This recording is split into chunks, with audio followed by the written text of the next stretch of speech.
Hey, what's up? This is Antonio. Welcome back to my channel. And who's ready for some fighting words? In this video, I want to do a recap for Canelo Alvarez versus Jermell Charlo.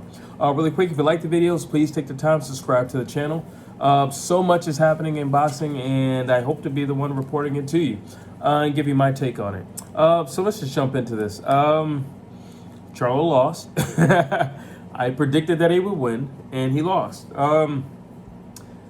I don't know what to say about, because here's the thing. If you looked at my final prediction video, there were only two things that I was relying on for Charlo to beat. I was expecting him to be a lion, which clearly he's more like a house cat, but I was expecting him to be a lion. So I was going on his mentality and his temperament mixed with his athleticism. He did show glimpses of the athleticism here and there, but nothing sustained. Nothing continual. It was just a spot here and then a spot there, or a sprinkle here and a sprinkle there. It wasn't nothing major. But the main thing I was focused on was his mentality. Why was I focused so much on his mentality? Because he's shown in the past that he will fight back. If you the second Castano fight showed a lot about his mentality, his temperament. Castano backed Charlo up both fights. Had him on the ropes both fights. But it was the first fight he had him hurt like 2 or 3 times. But the second fight, he had him hurt about 2 or 3 times again. The difference was the way Charlo fought back in the second fight. That was the difference for me. That was the difference. I knew Charlo could handle somebody who's slick because, like I said, he fought Tony Harrison. Fought him twice. And Charlo was a lot more crisp the second time around. So I'm like, all right, somebody with great head movement, Charlo can deal with that.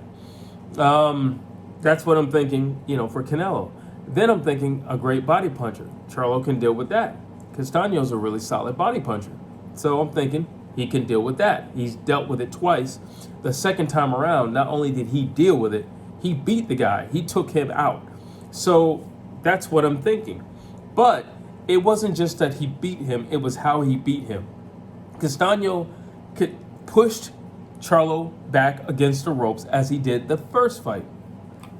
The difference was the second fight, Charlo fought back. He fought him off. He fought him back and he fought him off. So I'm thinking there is going to be a point where Canelo is, the reality is Canelo's bigger. Now, I did say, and I have to eat my words, I figured maybe Charlo might be a little bit bigger on the night, not bigger, but as big as Canelo on the night of, and he wasn't. He said it himself. He felt sluggish. When I looked at him in the weigh-in, he didn't look pudgy, but he didn't look like he just went through a training camp. He didn't look strong. He looked healthy, but he didn't look strong. And you look at Canelo, he looks strong. So I'm like, but you can only take so much from, how somebody looks in the body, so I'm just like, all right, it is his first time at this weight, so that doesn't mean a whole lot, but he didn't look strong. He didn't look solid. He just looked like a 154 pounder who's a little bit pudgy. That's really what he just looked like. So my main thing, like I said, was his mentality that he would fight Canelo off. Since Canelo's going to be, strong, and he's going to be big on the night of, he's going to hit Charlo really hard. He's going to back Charlo down and more than likely put him on the ropes. In which case, Charlo's going to get pissed off, and Charlo's going to do what no other guy in the last 5 years has done with Canelo. Well, Ryder did it, was stand up to the bully, stand up to Canelo, and fight him back in the schoolyard. And he didn't do it. He didn't do it. We saw that he did it with Tony Harrison. We saw that he did it with Castano. Tony Harrison, not so much, because he was more a slick guy. But Castano, we saw that he possessed it because he displayed it. He did it. He did it. And he beat Castano. Not only did he beat him back, but he knocked him down. So I'm like, all right. Now, am I expecting Charlo to knock Canelo down? No. Like I said in one of my previous videos, Triple G didn't do it. So I know you're not going to do it. I'm not expecting you to knock Canelo out or knock Canelo down. What I am expecting you to do is move your feet, work your athleticism. That's something that he doesn't possess. That's one of the qualities that you have over him. And then what I'm expecting you to do, when it is time, I'm not saying go in there and bull rush him, but when it is time, stand your ground. That's what I was saying. That's what was in the back of my mind. Finally, we got somebody who's going to stand his ground with Canelo. Finally, we got somebody who's going to say, throw everything out the window. I'm going for broke. You got nothing to lose. You and I both know, Charlo has nothing to lose. He knew he wasn't, let's just say worst, craziest scenario, he would have beat Canelo. We all know he's not going to stay at 168. So you got nothing to lose. You really have nothing to lose. This was a one-stop shop. You were going to fight Canelo. If you win, great. If you lose, you lost. But we all know you're going to run back down to 154 pounds. It wasn't like you were going to defend anything. So therefore, that gave you a certain, that provides a certain type of freedom to say, I'm going for broke. I'm going for broke. I'm going to do whatever it takes. I'm going to scratch. I'm going to claw. I'm going to bite. I'm going to kick. I'm going to push. I'm going to wrestle. Whatever it takes, I'm going to do that.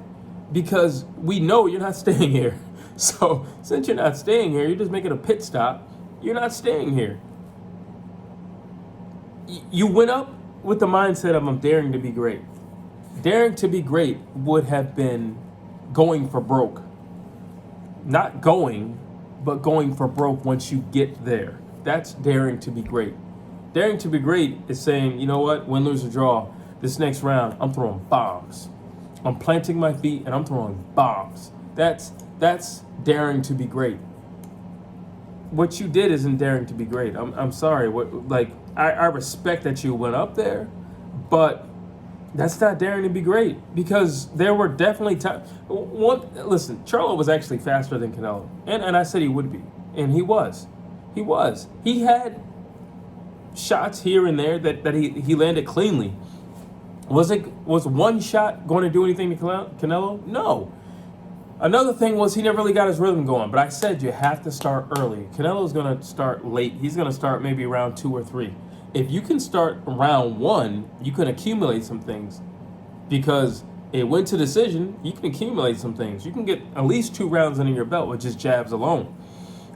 This is a numbers game at the end of the day as well, so you could accumulate some rounds. But also, here's the thing with establishing that jab, which is what I said he needed to do from round 1. 1, it builds your confidence. 2, it gets you in the rhythm. 3, it sets up other punches. 4, it gives you points because you went to the last round, so it's going to give you points. And couldn't get the jab going. I don't understand why you didn't get the jab going. And I felt like, now I get it. Listen, you go up 2 weight classes, and there is a substantial difference between 154 and 168. I get it. Canelo isn't naturally the biggest dude in the world. However, he's been fighting giants for a few years now. So he's comfortable getting hit by those guys, by Triple G. He's comfortable with that. John Ryder doesn't hit soft. He hits hard. So that's what he's comfortable with. In which case, I'm not asking you to slug it out in round 1. I'm saying once you hit those championship rounds, once you hit those double digits, go for it. Go for broke. Go for broke. One thing about Charlo, he is an Iron Man. He's got an iron chin. Go for broke. Go for broke. I just... Now let me talk about the press conference. I don't want to say that he just showed up for a check, because I don't believe that. But I look at Jermell Charlo and his loss to Tony Harrison, and he literally cried the whole press conference. He stuck his shirt over his head, and he was crying, he was weeping. And that's emotion. And I'm not knocking that. There's nothing wrong with that. Listen, that means that you're prideful in what you do, and you're passionate about what you do. You love what you do, and you took pride in what you had, which was that belt. So I'm not knocking that. What I'm knocking was he had a smile on his face after the fight. That's what I'm knocking. What the heck are you smiling about? What are you smiling about? Are you just happy that you win 12 rounds? There's nothing to smile about. I mean, if your only intention was to say, I just went 12 rounds with Canelo, and by the way, I made a stupid amount of money, well then, mission accomplished. I'm not saying you need to beat yourself up either, But when he goes home, and he's probably home already, and he's licking his wounds and he's looking at the fight over, he's gonna see what I saw. He's gonna see a slower dude versus a faster dude, him. He's gonna see opportunities where he stood his ground in spots that he should not have stood his ground. Then he's gonna also see there were spots where he should have stood his ground and he didn't stand his ground. He's going to see spots where he should have moved, he should have pivoted, and he didn't do that. Then he's going to see a lot of moments where he just flat out hesitated. And that's what haunts you. That's what keeps you up at night. That's what haunts you, and that's what keeps you up at night. Because I'm not saying you was going to win. I thought he had a lot of the attributes that could lead to a win. And I still do. If they were to fight again, I feel like, if he has more nerve, I feel like he still could, get a win. Nobody's invincible. Not Canelo, not Floyd Mayweather. Muhammad Ali wasn't invincible. Mike Tyson wasn't invincible. Nobody's invincible. Sugar Ray Robinson wasn't invincible.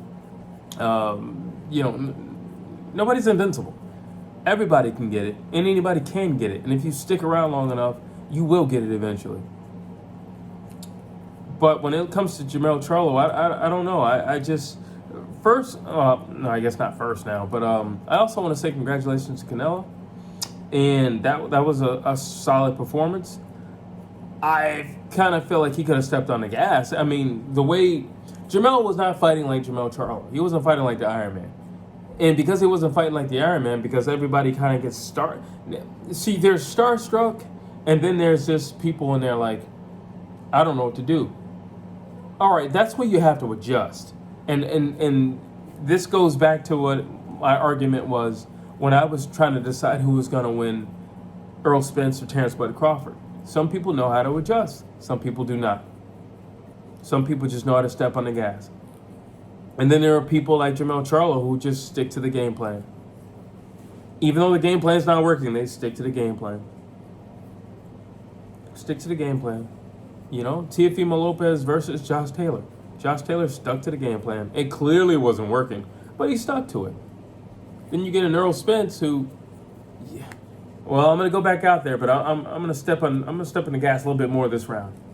You stepping on the gas has not gotten you in a great position. Maybe you should ease up off the gas.